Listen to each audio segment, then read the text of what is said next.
Good evening, apostates. Welcome to another episode of Women's Atheists Unloaded. I'm your host, Ryan. Tonight, we are going to discuss the massive rise of anti Semitic dog whistles and conspiracy theories we have been seeing on social media. There seems to be a new age spiritism alt right pipeline on the rise. Now, sometimes it's hard to spot because they try to murky the waters with language that blurs reality, and you kind of have to be elevated to a different level or dimension to understand. Now, I'm not saying that they are all bad, but you should stick around for a conversation with my friend Rabbi Mike Harvey, and we're going to dive further into this. Roll it, Wes. I don't ever slow up, no I don't take sh**. I got no love for the fakeness. If you wanna play tough and wanna hate this, I'll always show up. I don't ever slow up, no I don't take sh**. I got no love for the fakeness. If you wanna play tough and wanna hate this, I'll always show up and make a statement. I don't ever slow up, no I don't take sh**. I got no love for the fakeness. If you wanna play tough and wanna hate this, I'll always show up and make a statement. Everything I do so instinctive and so passionate. Every word I move so descriptive like an adjective. I got a vendetta against people who patented being negative when you should be getting after it. I got facts over tracks, this and that. Hello, and thank you for joining us tonight, Rabbi Mike Harvey. How are you? I'm well. Thank you so much for having me. It's always so much fun to be with you. Oh, yes, always such a pleasure. Yes. And this is a very wild topic. I say wild when really it's very serious, but we're going to talk about some of these conspiracy theories that I have just seen flourishing on social media. I don't know if there's an uptick or maybe I'm just noticing it more. You No, there's probably definitely more an aware. uptick. We've seen Okay. the rise not only of anti-Semitism, but most recently in anti-Semitic tropes and conspiracy theories. Unfortunately, certain celebrities have brought them from the outskirts into Yes. mainstream politics. And that has has been sort of the great revealer as to who Yeah. always felt that way, who could be convinced of that, and who has understood the anti-Semitic tropes behind it. So it's been a revealing few weeks for American. Right. Yeah, I'm certain about that. That's got to be difficult. It pisses me off when I see that kind of stuff. So I can't even begin to imagine like what it must feel like to just want to tell every single person about what they're doing and the disinformation that they're spreading. Well, I'll say that at this point, some of the anti-Semitic conspiracy theories that we've seen arise are so old and tired at this point Put that them to bed.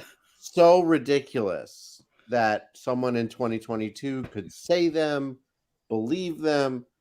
It shows a great weakness of character. It shows a great weakness of education. The idea that that these Jewish conspiracies could take hold in a day like today. We've seen other things happen with misinformation and disinformation, and we've seen how that goes, but we've never seen it so direct.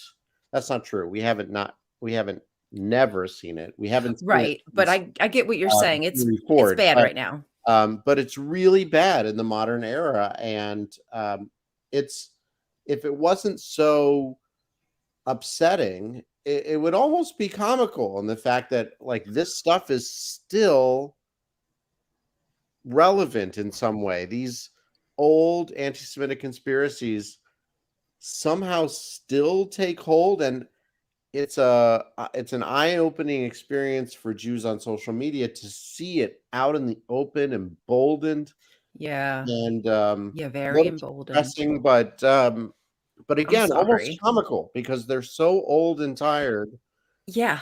debunked for thousands of years, and here they are again because loud voices are saying it. So it's an interesting time to be a Jew in America, certainly a Jew on social media.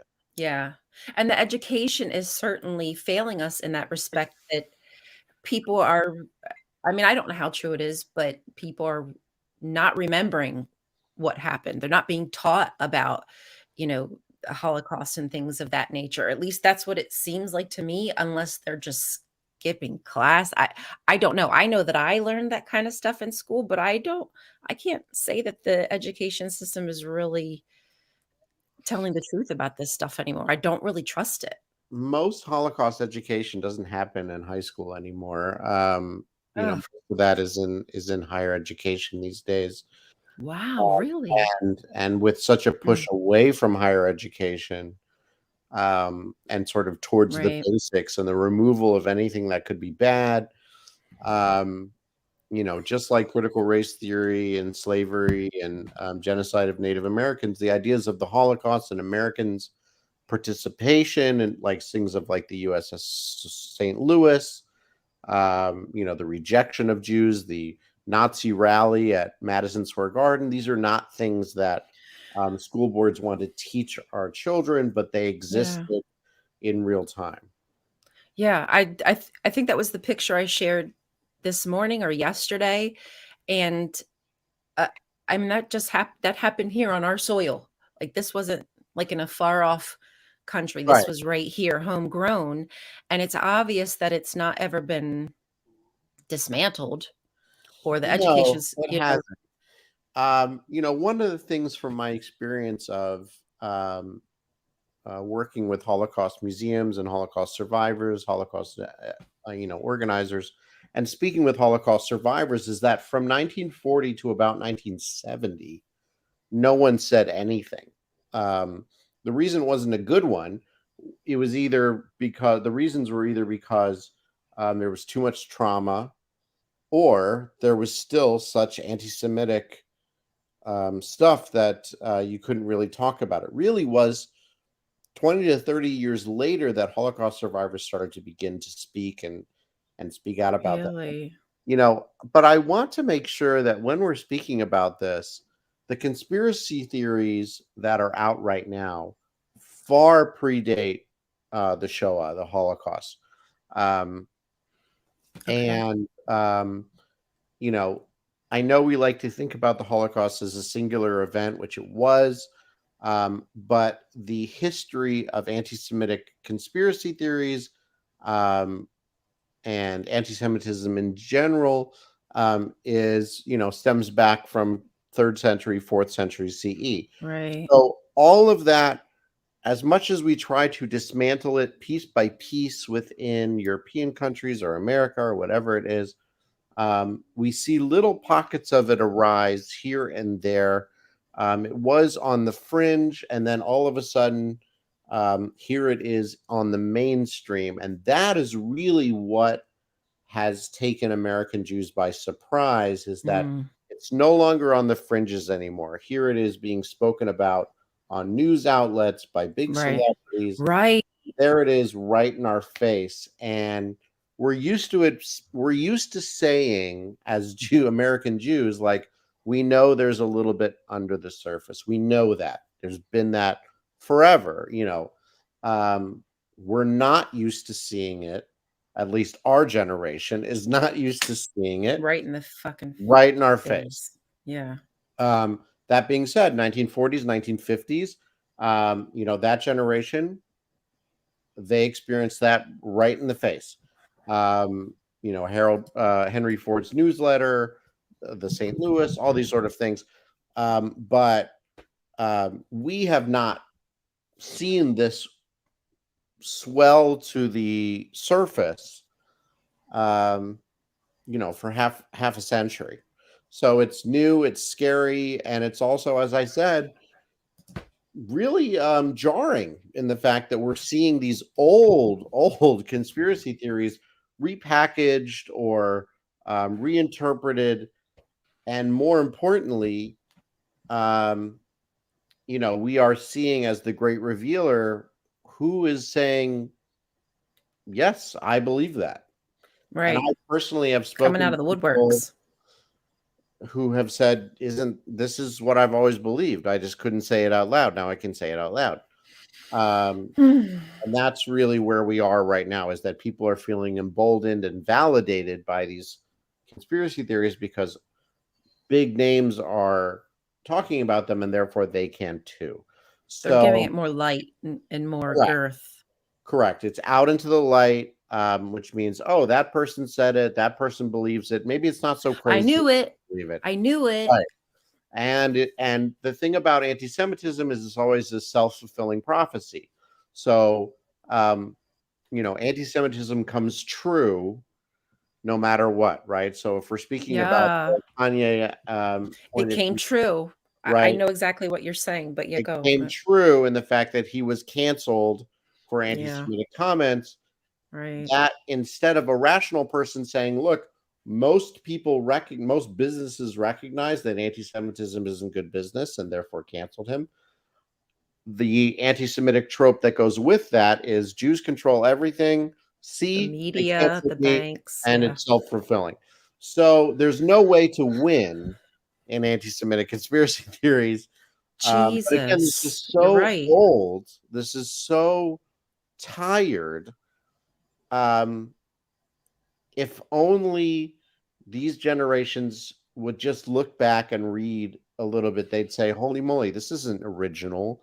This is Right. this is hundreds of years old. Give me a break." Right? I mean, the Protocols of the Elders of Zion was 1903, right? That's Oh, a century is ago. that David Ick, or I don't know what his So name the is. protocol. So I that was one thing I definitely wanted to speak with you tonight about. So Okay. in 1903, a Russian newspaper called Znamya, called the Banner, released this version of what's called the Protocols of the Elders of Zion, and what it was. So the origin of it is unknown, but if you read the protocols and they're online, it's like this handbook.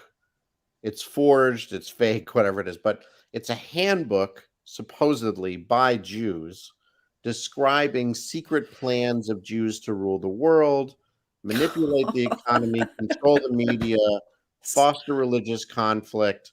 Um, After the Russian Revolution in 1917, it sort of gained some traction there. And in 1920, as we talked about, Henry Ford's newsletter, which was called the Dearborn Independent, published a series of articles about it. So, and I have to say, by the way, in 1921, it was completely debunked. It was clumsy plagiarism. It was based on this 1864 French sort of thing that had nothing to do with the Jews. It was terrible. But the idea was, and the reason why it stuck was, there had always been a anti-Semitic conspiracy theory that Jews controlled the world from, small smoky rooms, dark smoky rooms.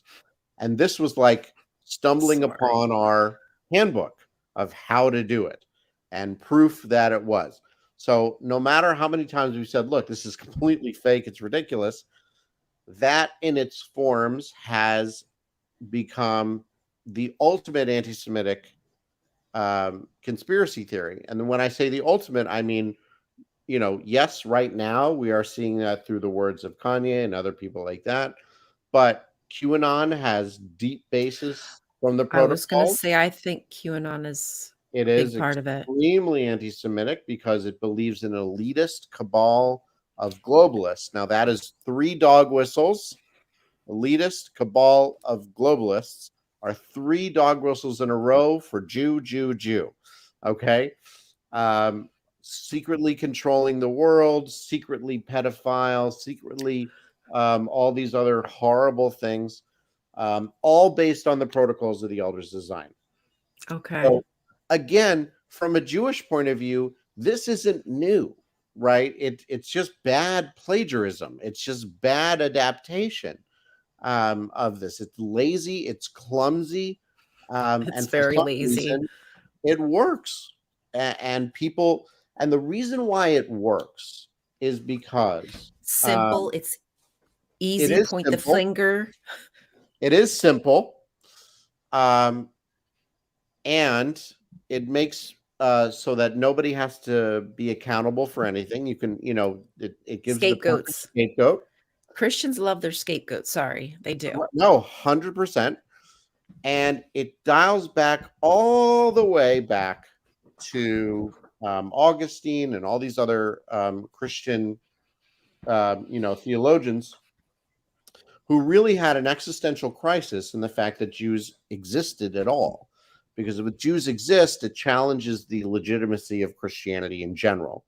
And then there was the idea with supersessionism and replacement theology that if Christians are supposedly this new Israel, like they should be blessed in whatever it is. And if they're not succeeding and Jews are doing well, which we're hard workers, we sort of make the best of it, whatever it is, whatever you want to talk about it, then there must be something, malicious behind it. There's no way that a Jew could outdo a Christian without cheating. Right. And that stems from 3rd, 4th century CE. Again, super old. But again, take it to 2022, there's no way that a billionaire like Kanye West could be taken down by good people. It must be a Jewish conspiracy. Right. Must be a secret group in dark, smoky rooms that must be taking him down, right? There's no way that people, George Soros and the Rothschilds and all these other people could be this successful. It must be because they're starting wars and they're setting up banks in places and they've done horrible things and they're puppet masters, right? There's no way that good Christian people could be living, in poverty while Jews are succeeding. That doesn't make sense to Christian theology. So you combine that with the Protocols of the Elders of Zion, you combine that with white fragility, white rage, and you've got, boom, where we are in 2022 over and over again. Again, it's so tired. It's so old. We've seen it in almost every century, and it's just sort of like, really, again, we're dealing with this, and it just surges. It seems just like fashions come in fads and come in waves, like they just come in and out every 20 to whatever 40 years. How I feel like these same conspiracy theories must just find their way to ignite. I don't know what it is, if they're taking situations that are happening just in the news or whatnot and finding their light. But I've just been shocked because I had no idea that the whole spirituality community was such a big proponent in this pipeline, and how they've gotten, like, I've heard some far out stuff recently, man, from some really big creators. For very big creators. I just, kind of mentioned one the other day, but I think it was like last month, it was somebody talking about the egregore that caused the Holocaust. It wasn't really the man. It was this thing that developed because of the way that people were. And I want to rip my eyeballs out, because they just start priming people with this language, and it just sounds like they know what they're talking about. But you have to be in the know, and you have to be elevated to this 5D to understand. And if you don't understand, the people that know are the people that know. Right. And everybody else is like, oh, well, I want to know. I want to believe it too. And they just seem to, like kids in a candy store, go right to it. Well, I mean, imagine, right, that, and this fits very well within Christian theology, right? Instead of there is deeply rooted within at least Catholicism and other Christian denominations that nothing bad happens to you by accident. It's somebody else's fault. It's Satan's fault, right? Yeah.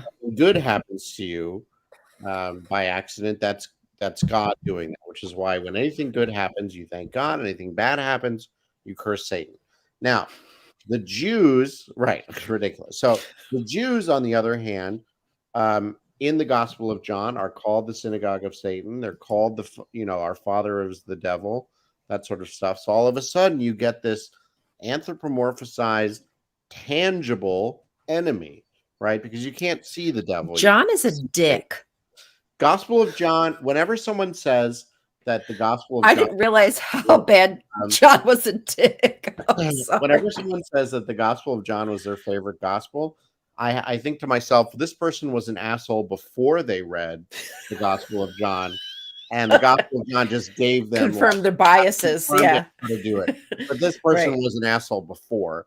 Right. And if you're like, wow, I agree with John. I mean, John was a dick. Now they're a fancy asshole. Now they're an asshole with proof text, right? Right. You know, everything I believe that these people are horrible. John said it too, and hey, that's Holy Scripture. So, Right.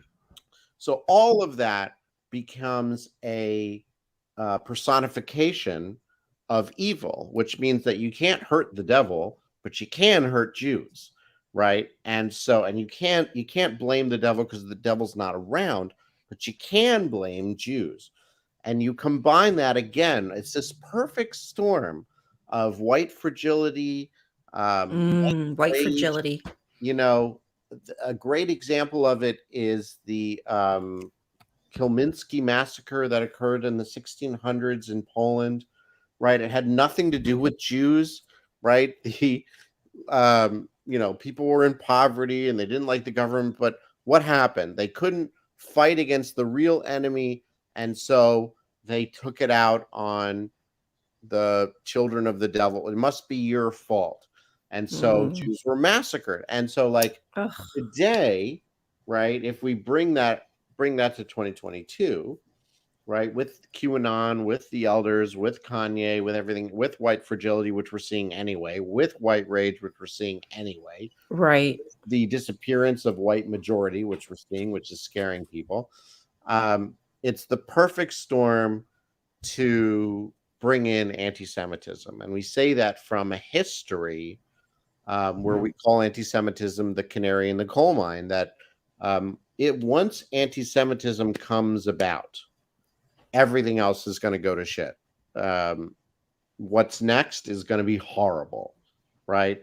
If you start to see the government start to be anti-Semitic, the vast majority of a country becoming anti-Semitic, what's next follows.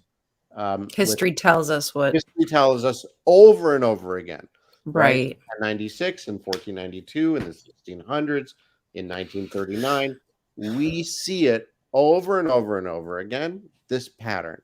And here it is. So what I would certainly, Jews are afraid because we're all, you know, that sort of thing. But for non-Jews who are good people, this is the red flag, right? That anti-Semitism has become mainstream again in America, because guess what? All that, you know, that famous poem that people like, right? First they came for the Jews, but then they came for everybody else, and you're next, right? Right. It doesn't end with the Jews; it starts with the Jews. You know, so. I mean, well, we can certainly see that this government has it out for anybody with a little bit of freedom. They're definitely pointing their sights at females, and you know, once we fall too, we're all kind of in that same boat. We're the ones that like to be attacked. Now, of course, not as much as, you know, what the pressures that people of color and our Jewish friends and stuff get, but it's very scary. So I don't imagine what that feels like, but it does make me rage. So I know that feeling very well. And the fact that this, like, it was really eye-opening when you just said, like, no, this has really been a culmination of the past. Like, this wasn't just, and that, like, I knew that, but that just kind of make another thing click. No, really, when I look at all those doctors of the church and all the things that they were putting together, all the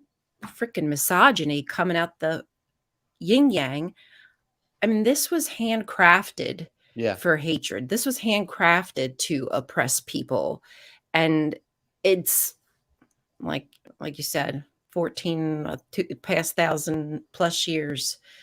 Again, it's done old, it's tired. Tale as old as time. Right. Sorry. It's unoriginal, right? Yeah. But, you know, one of the things to remember, I keep thinking back to the lesson that I used to teach back in the Holocaust Museum, that in the early 1930s, this is when the rise of Nazism really started to grow, right? Everyone thinks about World War II and the Holocaust as 1939. If you go back to 1932, 1933, right? That's when the brown shirts are walking around and they're kids, right? But 6 years later, they're 18 and they're joining the army, right? And so nothing is done by accident, right? It's a long-term plan so that you are grooming, literally grooming. I know that's a big word these days, but 1933, But it's what it is. it is. You were grooming young German men so that when they turned 18, they become the soldiers, they become SS. So right now in America, we are seeing, Republican or whatever it is, groups being sort of pushed in this direction so that in 5 years, 6 years, 7 years, whatever it is, it turns violent. And once it turns violent, people wonder how it turns violent. It's not overnight. It's because for 5 or 6, 7 years, all this stuff has been put in, and you have this white Christian rage and anti-Semitism, and it needs to come out somehow. And eventually it bursts, right? Whether through war or whether through genocide or whatever it is, but it bursts. And right now we're seeing the uptick, the building of that right now. People like to say, democracy's on the ballot, which is true. And I don't want to minimize that. But also the safety of minorities in America is on the ballot. Right. Not just Jews, but LGBTQIA, women in general, Black Americans, Hispanic Americans. And it's all coming from the same group. Correct. As always, right? As always. It's just. But again, even even the white Christian fragility, the victimization, the great replacement theory, all that sort of stuff. The neo-Nazis and these people and the white nationalists and the white supremacists, they're not innovators, right? They're reading, in 1920, Hitler read the Protocols of the Elders of Zion. He wasn't an innovator. He wasn't an innovator. He read it and then put it into action, right?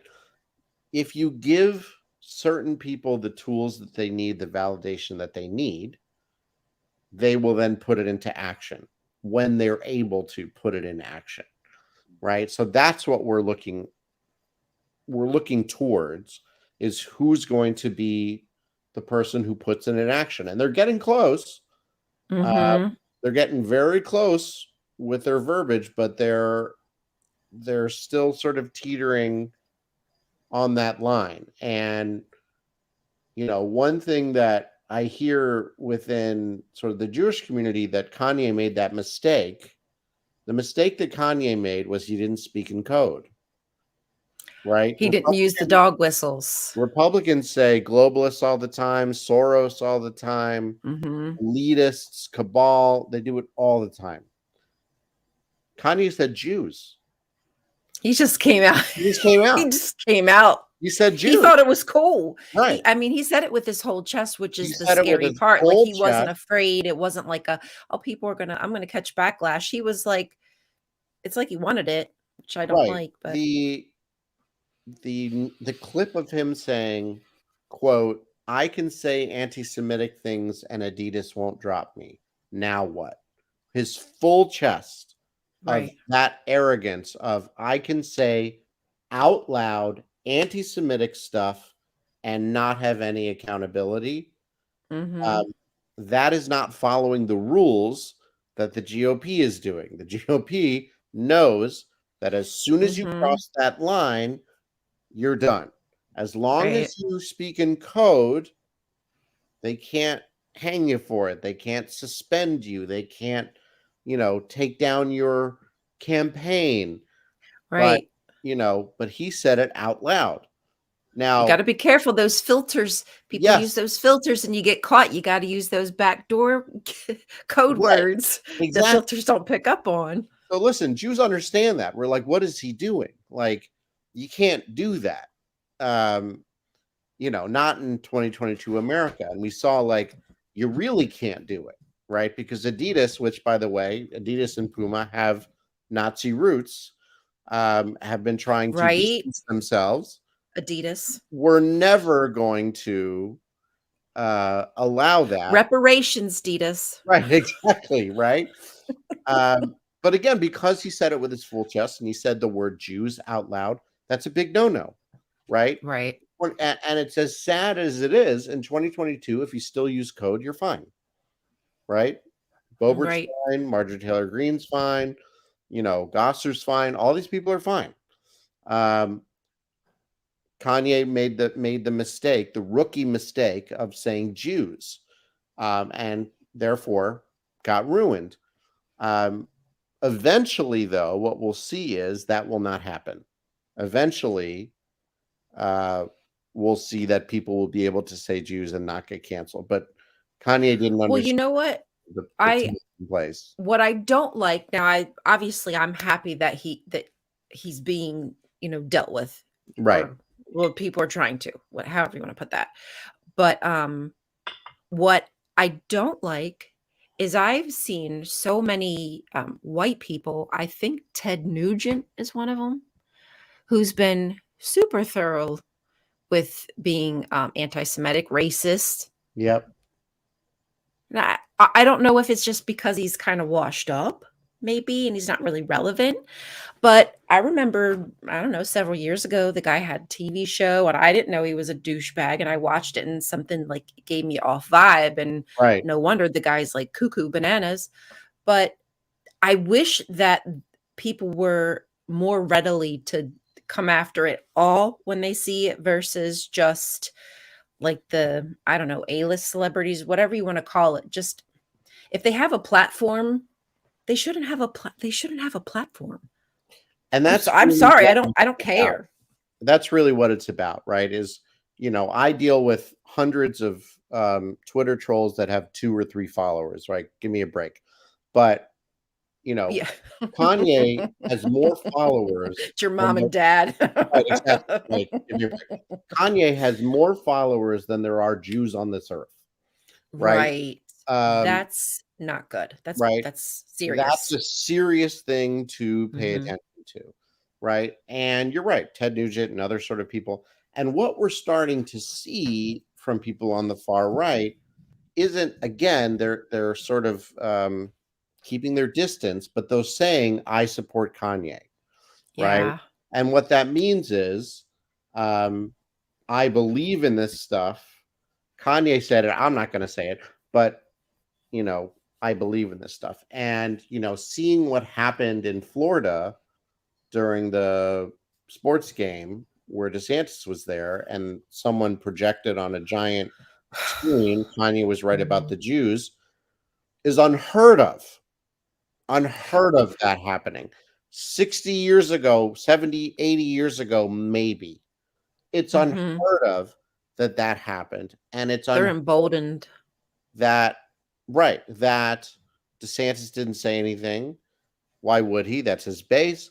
Like, it's absurd that occurred. But there it is. There's that buzzword, the Jews, right? When people say the Jews, that comes from protocols, that comes from Nazi ideology, that comes from Gospel of John, right? As people remember, Gospel of John says the Jews 70 plus times, right? 50 of them are hostile, right? Damn. It's all there embedded and sort of sprouting out in these ways that people say, oh, that's new, it's scary, whatever. It's not new. This new package. It's repackaged, but the sadness is that nobody knows that. Why? The only people who know that are Jewish people to be like, oh yeah, we know that. We've seen that before. Right. No, we've seen that over and over before. And people are like, wow, that's never happened. Of course it's happened. Yeah. It's happened, here in America. It's happened in every country. But to see it here, to say nothing of the fact that it was said by a Black American, and that there already is a divide between Black Americans and Jewish Americans,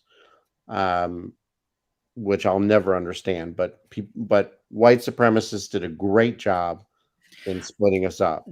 And that is probably the most frustrating part, is this all stems from, again, the same group of people pitting us against one another. Correct. And, thinking that they have this huge control. Well, they're not doing a good job. Well, if y'all got control, you ain't doing very good, because you're getting your listen. ass handed to your friends. I don't Right. get it. And there's all kinds of explanations for that. But that's one thing I'd be like, listen, if Jews control the world, you really think this is what would be going on? They're like, oh, it's just to Please. cover up. And I'm like, cover up?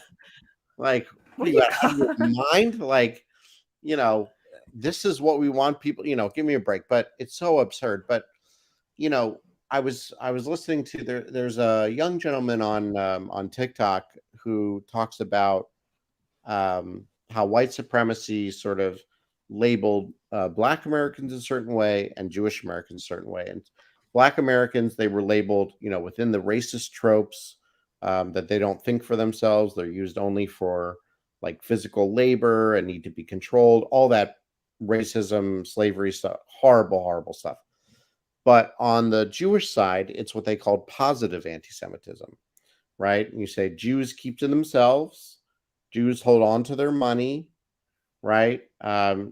Jews, work, and or whatever it is. That positive anti-Semitism, right, actually is meant so that white Christian supremacy and Black Americans start to resent Jews and say, oh, they keep to themselves. What are they up to? And why do they keep all their money? Well, they're selfish or whatever it is. And you go back to usury and all this sort of crap. I mean, it's amazing that, and again, it's lazy that people believe this sort of stuff instead of just digging in a little bit and saying, wait, that's not true at all. Here's really what happened through Jewish history. Here's what happened through Black history. The whole white supremacist conspiracy theory that Jews were the big slave owners, not even close, right? Certainly there were Jewish slave owners. I've heard that too. Right? Certainly there were Jewish Please. slave owners, but not a significant amount, at all.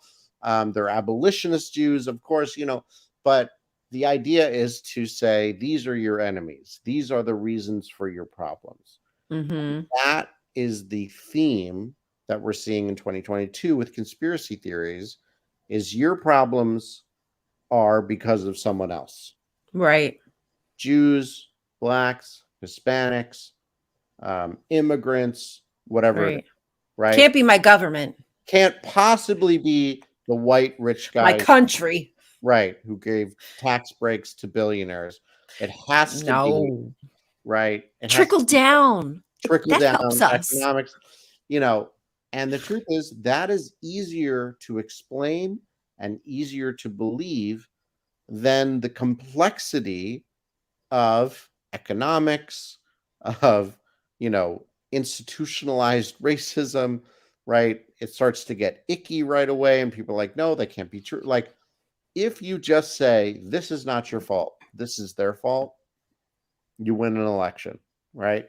Get a bunch of middle-aged, middle class, middle America, and say, they're the reason for your problems.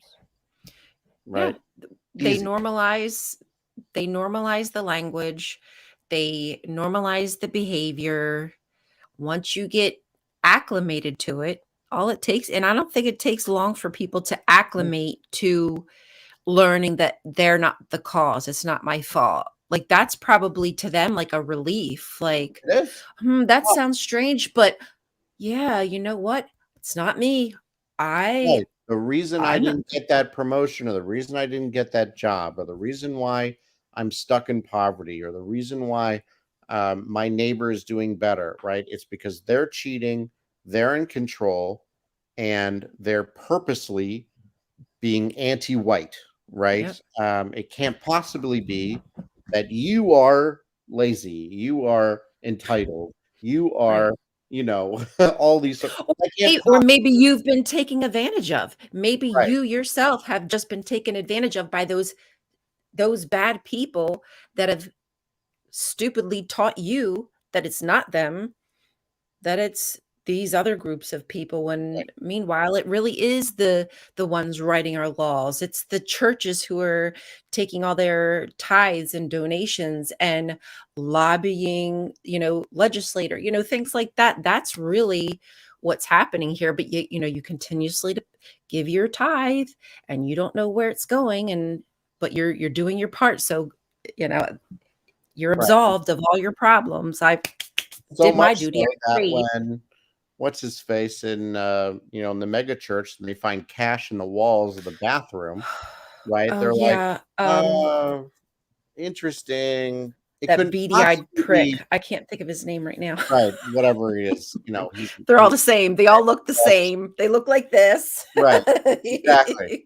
Yeah, they're all a-holes. But again, it's so easy.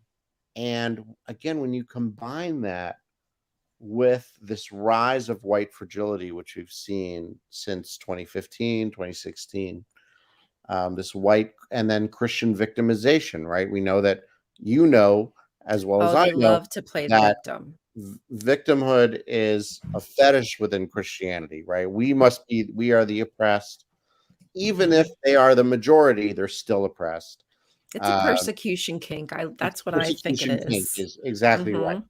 right? Ooh, mama. We right, exactly. It's Sorry. persecution kink. That's what it is. But, so much so that they say, not only can I not say Merry Christmas, but, Happy Holidays is an insult, Oh, right? God. Eat And me, it please. was so easy for Trump to say, we can say Merry Christmas again. But no one thought for a second to say, wait a minute, I could always say Merry Christmas. Huh. I even say Merry Christmas, and I don't even celebrate it. I don't Right.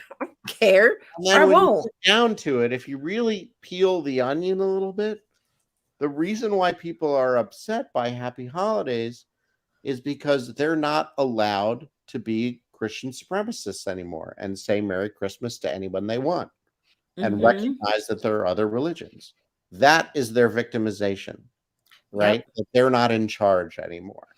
Yep. And it's a strange dichotomy there to be, we are the majority, but we're still not able to do everything that we want.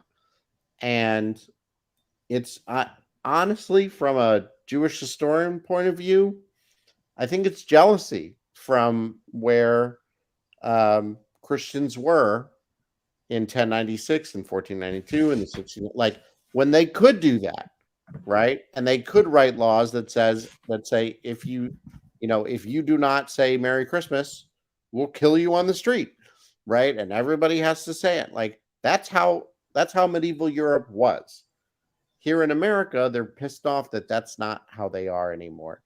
Um, and it's just an interesting dichotomy, that victimhood, but also like I'm in control, but not in control enough Yeah. is their victimhood. And again, that all goes back to these conspiracy theories, right? Is that white Christians have to be in control because the gospel says so and the prophecies say so. Yes. And if They that see themselves as elite. correct, Whether or not but they say it, they are the elite. Everyone else is less than, dehumanized, right, not not not elevated to the level at they are. And the new age spiritism is just a new it's just a new level of elevation. I need to get elevated right now just talking about this. heck yeah, man. Um, And thank uh, you, Dan. Super thanks, chat. man. But yes, right. That idea of Christian elevation, right? We hear that a lot in speaking to Jews or non-Christians, that you are incomplete without Jesus. You're not elevated enough without Mhm. accepting Jesus. And so it's this elitism, but again, there's such a projection that they view Jews as arrogant and elitist for saying no thanks. I'm not interested in that. I don't want to be risen in that way. I'm not interested in that. Well, you must be arrogant and you're exclusive and you're elitist and you think it's such a fragility, such a it's just such a weakness. Yeah, I think it slaps them in the face with reality. Right. Like, oh my You're God. right. So Someone you're said no. questioning, like my questioning their beliefs, Right. like hurts them to their identity because that's all they've ever been raised to be is a Christian. Right. Sorry, but that's all you are. That's all But you've if you got. are raised in a church to believe that everything you do is right and this is right and everybody else is wrong, when someone Mm, says no thanks, I'm yeah, fine, yeah. it doesn't make sense.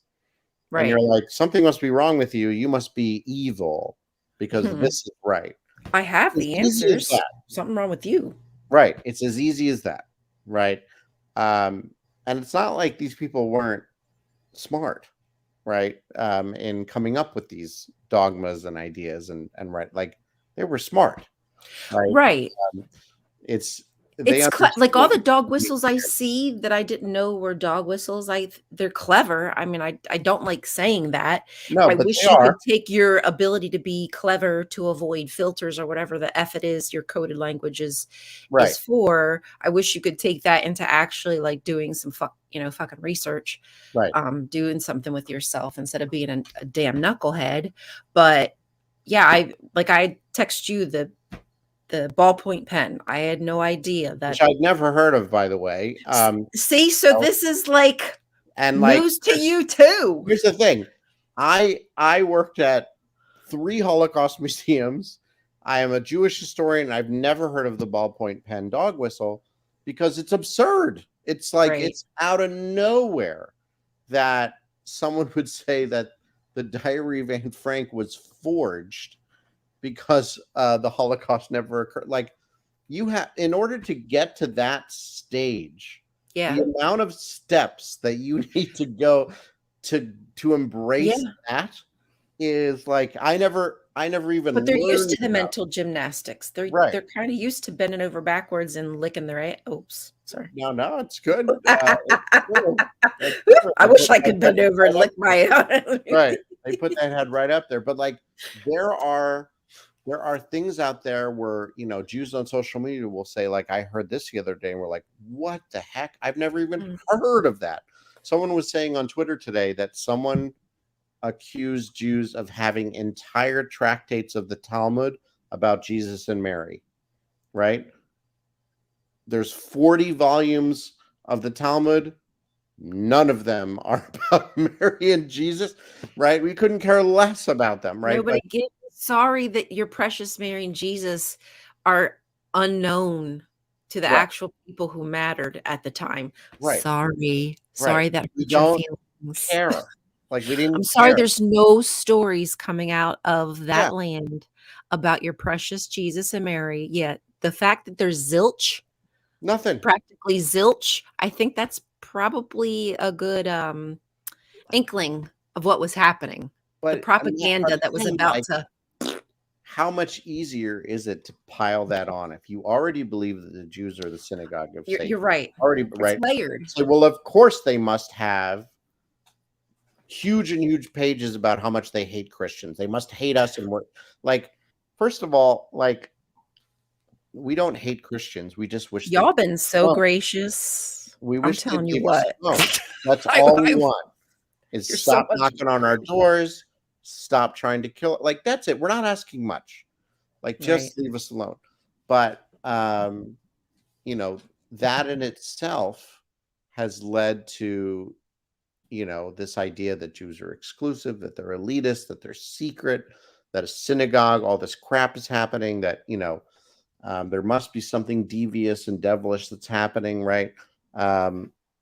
Just because we say, look, we're not interested. Like your religion seems interesting, but we're not interested in it. It's not interesting. It's self-serving. Right. I It's was trying not to be gracious even.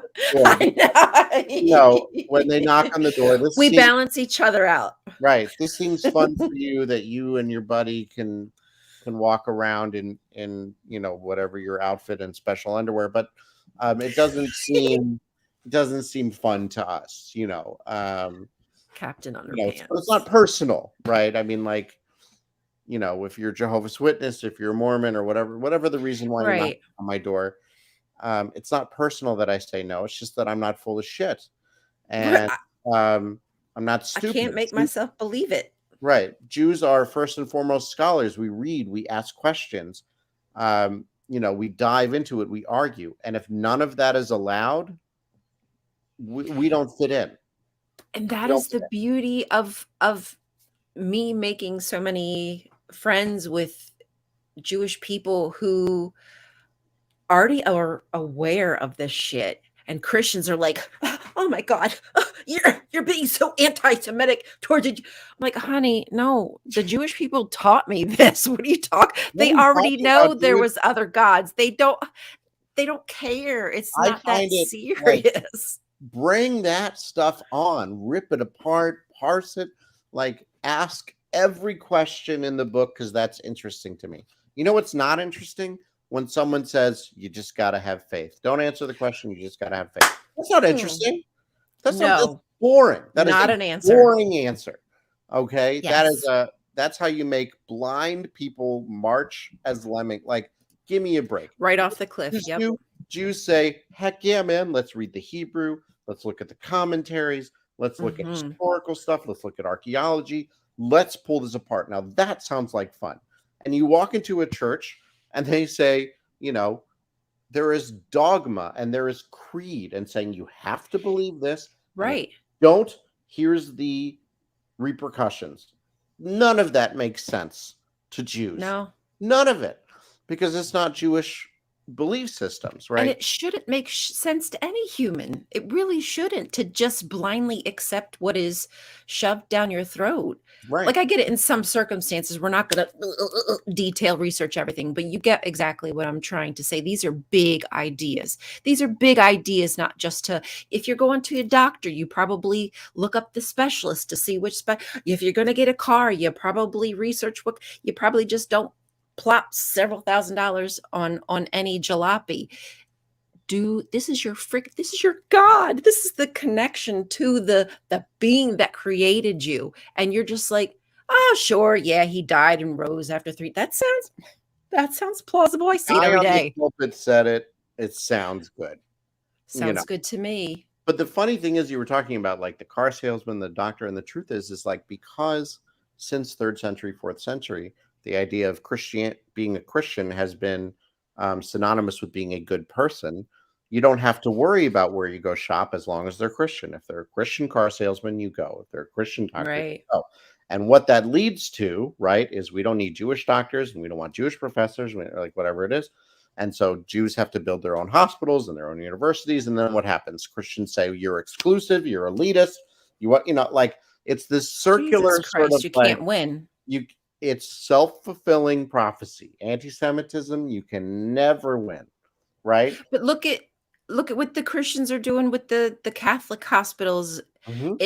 If the Catholic health system takes over all the hospitals, we will be screwed. We won't be able to get healthcare needs taken care of because they're going to say that it's anti-Bible, it's anti-beliefs. Right. So according to them. So they're fulfilling, according to them, they're fulfilling their own prophecies with that. But they'd be happy to do that to us. They'd be happy to push everybody else out to have their systems in place. Right. Which, by the way, in the first place is why there's such things as Jewish hospitals. Not because we wanted to be our own hospitals, but because you wouldn't let us be hospitals. You wouldn't let us be doctors, right? Wow. And, all of this, again, it's not new, right? Jews wanted to be farmers. Then all of a sudden, we weren't allowed to own land, right? So then now what are we going to do? Christians said we can't lend money. Could you do it? Fine, we'll do it. Now Jews are usury and it's used against us, right? I mean, like anything I that know that. when we are pushed into the corner of where Christians push us, then we are blamed for being in the corner, right? No, you can't make your own movies. Well, we're going to start Hollywood then. Fine. Well, you started Hollywood, you control the Hollywood.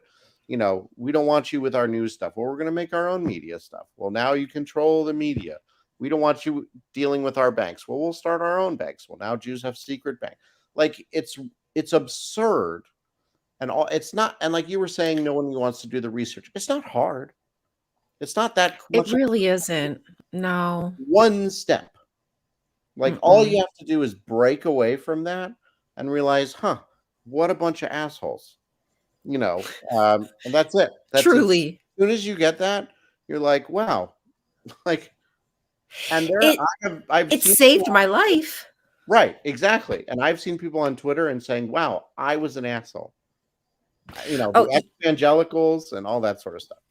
Yeah, we do want to get this just because we're getting to close on the hour mark. Not saying we have to stop, but if y'all have any questions, please get them in now. But yes, okay, he got that. Thank you, Wes. You're so efficient. Yeah, I love my book. I've already started to reread it again just because I have a very, very bad like ADHD brain. So sometimes it takes me like 2 to 3 times to really get stuff. As much as you want. But truthfully, y'all, this is great just to have in your back pocket, just for things like the foundational things when it comes to the breakdowns like between Christianity and Judaism. I think this is so helpful in bridging those gaps. It really helped me realize a lot of things about myself that I didn't even know. So like help yourself and get this book, please. Yeah. So I mean, the thank you so much for saying. I mean, the truth is, it's 200 pages. It's not boring. It's easy read. It's accessible. No. I made sure that like this isn't like research stuff where you're gonna fall asleep. Nope. Just regular person talking about stuff. It's an easy read, and it should get you started in terms of like this shouldn't be the last book that you read. It's far from exhausted, but it's the first. If you read that first, then you will want to explore more about that sort of stuff. And absolutely. It's well-intentioned, good-intentioned, well-meaning, Christians or whoever else who wants to see what are some of the things that you don't even know that you've been taught that might mean certain things. There's some differences. Yeah. It's not, listen, there's nothing I can do really about anti-Semitic assholes. They're malicious. That's not what this book is for. This book is for the people who are saying, how can I learn? Yeah. How can I do better, learn more? Right. That's who I wrote this book for. And all my experience. So with wonderful, wonderful Christian pastors, with wonderful non-Jewish people who I've spoken about, have these wonderful questions and incredible stuff. I put it all in that book so that you can just have that as a reference guide. And really, like, I know I wrote it, and listen, people don't write books these days to get money. That's not a thing anymore, right? If you're not Stephen King, or if you're not, whatever it is, you don't make money.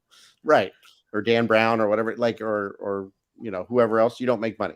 The point is, I want people to learn. I want people to grow and learn and ask questions, and that's why I wrote the book, right? I mean, yes, I'll get like a couple bucks or whatever it is if you buy it, but like that's not the reason why I'm pushing my book. I'm pushing the book is because today in 2022 there is a great divide between Christianity and Judaism of just unknowns, and it doesn't need to be right. Just enter and be like, holy moly, there's ways that I can be an ally. And so it's perfect timing that it came out this past July. And I just really encourage you to get it and ask questions. Email, I'm on social media. Like if you have questions about it, I have people who read it and they say, what did you mean by this? Or what should I read more about this? Like, that's what I will never turn that down. I will never send that, ignore that message. I would love to talk about it. Yeah, like I said, I think this is great to have in your back pocket. Just if you have, I've opened it a few times. I've looked in the back for like the code words, and I was like, hold on, I need to go back. Okay, that's right. Hold on. Just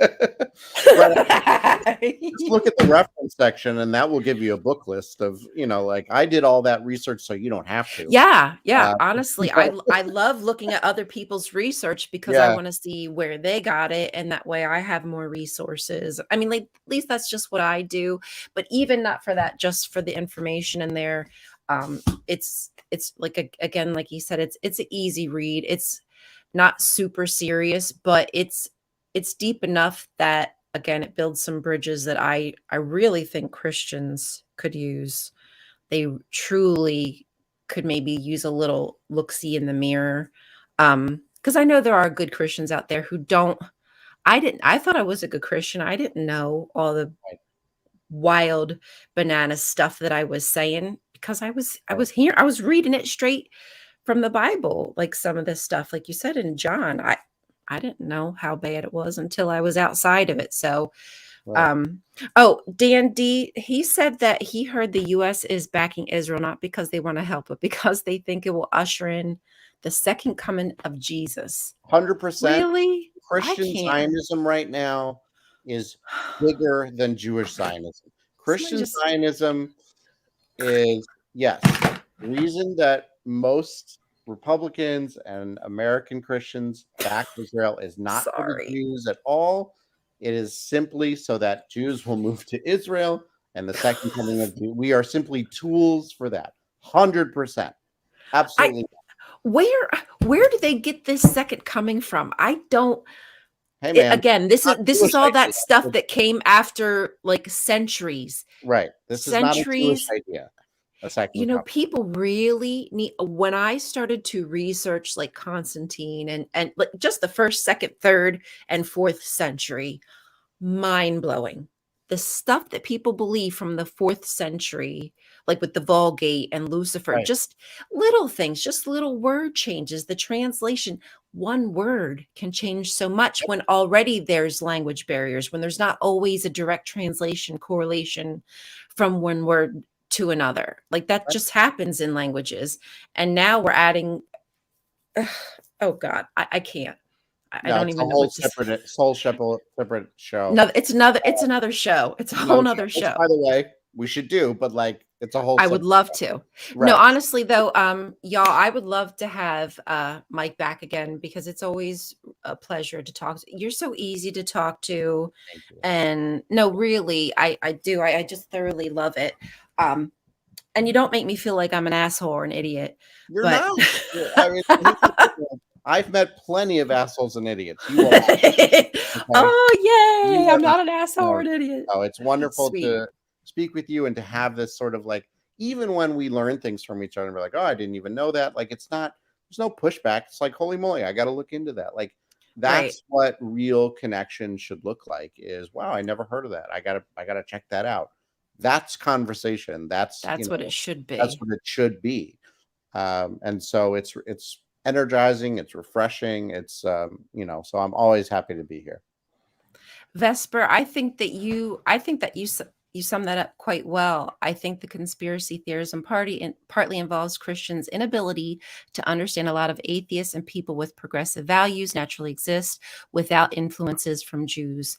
Yeah, I mean, with or without your help and all the questions I asked you, a curious mind is a curious mind. Right. If you want to really know the truth, you can do this research. It's not that hard. And the truth is Jews don't have that much influence. Okay. We're 0.02% of the world. Like, why aren't you rich? I mean, I thought why aren't you all powerful? Okay. Like I'm drowning in student loans. Forgive your own student loans, Mike. Come on. Apartment. Okay. It's not like, all right, so sorry, buddy. Like I'm living the same as you, okay? Lavish. Like, and I'm a rabbi, okay? Like if anyone should have this connection, I mean, right? I went to seminary for 5 years. That big guy. So there's no such thing as Jewish influence. We don't have influence. We don't even have our own history. Jewish historiography. That whole study is the idea that Jews have lived in other countries because we haven't had a home, right, in 2,000 years until 1948, which is its own problems. But our history is based on where we live, right? Our history is based on when we were living in France or the Rhineland or England or whatever, or Spain or whatever it is. We don't have any influence. We are subject to the wind of whatever political stuff is happening in whatever country is there. How people don't recognize that we're just trying to survive. We're trying to be left alone and survive. We're not doing anything. There's nothing like, we're just trying to live. There's no such thing as Jewish influence. For some reason, though, again, as we talked about that conspiracy theory, right? These things can't possibly be your own fault. There has to be someone behind it. Well, it must have been the same people who crucified Jesus and the synagogue of Satan and were hypocrite. Like it's written out for you. There's a handbook in the Gospels for why we're right. It makes sense if you read that, or whatever it is. But it's just not true. Like you ask any Jew, we don't know anyone important. I don't know anyone. Like I would love to meet important people. Right. I don't know anybody. I don't have any connections. To the economy. I don't know. I'm just trying to get my paycheck. And that's simple minds want simple answers. Correct. They think that I go home every Thanksgiving and, manipulate the world's economy with my family. That's how we spend our Thanksgiving. Well, can you help me out a little bit since Right. you've You're got... like, no, I'm going what are you out of your mind? Like, I can't even afford plane tickets to New York. So let's just clear that up right away. Right. I think unless do you have some final thoughts? Is there anything you're working on you want to tell anybody anything about before we go? I want to make sure if you have any projects that people know about them. I'm working on my second book right now. Okay. Ooh, can't going wait. Slow. But I am working on about 3 chapters in. So I would hopefully say that within the year, I'll start to get an editor or whatever, and I'll self-publish again. It's important stuff. And it's based on all my books that I write are based on what I encounter, right? They're not just my own sort of thing. It's thoughts or questions or encounters that happen, and thus what I see people would like to learn about. And so that's what my books are about. So I'm working on a second book, but get the first one and then worry about the second one. Get the first one, then you can worry about the second one. Right. And hopefully we'll have you back even before that comes out. But when that definitely comes out, we'll sure to be boosting that. All right, y'all. I think that's probably all we're going to have time for tonight. I have some back end. I've got I'm going to get elevated, since we were talking about being elevated on the 5D. I'm planning on going to 5D real soon. Yeah. As soon as we get off. But I have some back end business I need to take care of with all of our Patreon supporters. I want to make sure that I name them because y'all are super awesome and keeping this channel going. So that way we can even have a channel. So to our Patreons, Kathy Cotton, Cindy Plaza, Deborah Grace, Sunny Shell, Aaron Coalson, Phil Calderone, and Michael Wiseman, we thank you so much. And thank you, Dan D, for the super chat tonight. That is always much appreciated. Okay, so y'all, I want to thank Mike. Thank you so much for joining me tonight. It was amazing. And thank you for teaching us stuff. Again, we're going to do this soon. Can't wait.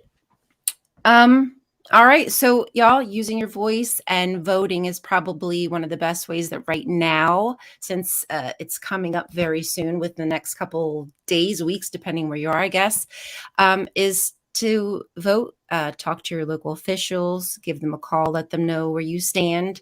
Also maybe throwing your buying power around. I know that we all don't have money like that. So sometimes throwing your buying power around isn't something easily done, but there are better companies to buy from than others. And it just takes a little bit of research, a couple clicks to make sure that this is a company that's not out there using their money, working against us, lobbying for laws to be written against us to strip away our rights. So I know sometimes we feel small. I know sometimes that it's really rough out there. There's a lot of negativity going on, but just remember that you have us here. I'm so thankful that I have all you guys. You really mean a lot to me, and I miss you when I don't get to see you. So don't forget that you matter. Your voice matters. I mean that. When I say that, I truly mean that. So use it, okay? I expect you to use it this coming week. I love you. We'll see you soon. Wes, thank you for producing and all those back behind stage doing the do. We'll see you soon. Bye, guys. Never slow up, no, I don't take shit. I got no love for the fakeness. If you wanna play tough and wanna hate this, I'll always show up. I don't ever slow up, no, I don't take shit. I got no love for the fakeness. If you wanna play tough and wanna hate this, I'll always show up and make a statement. I don't ever slow up, no, I don't take shit. I got no love for the fakeness. If you wanna play tough and wanna hate this, I'll always show up and make a statement. Everything I do so instinctive and so passionate. Every word I move so descriptive like an adjective. I got a vendetta against people who patented being negative when you should be getting after it. I got facts over tracks, this and that, spitting slow, spitting fast. I could roast, I could gas, think I'm okay at last, but I don't know if that can erase all the past. And the pettiness, a reflection of the emptiness. Hilarious, you think you're worth my time, you're delirious. Mysterious, because you are behind a fake exterior. Inferior, you know I'll always... Oh, I was just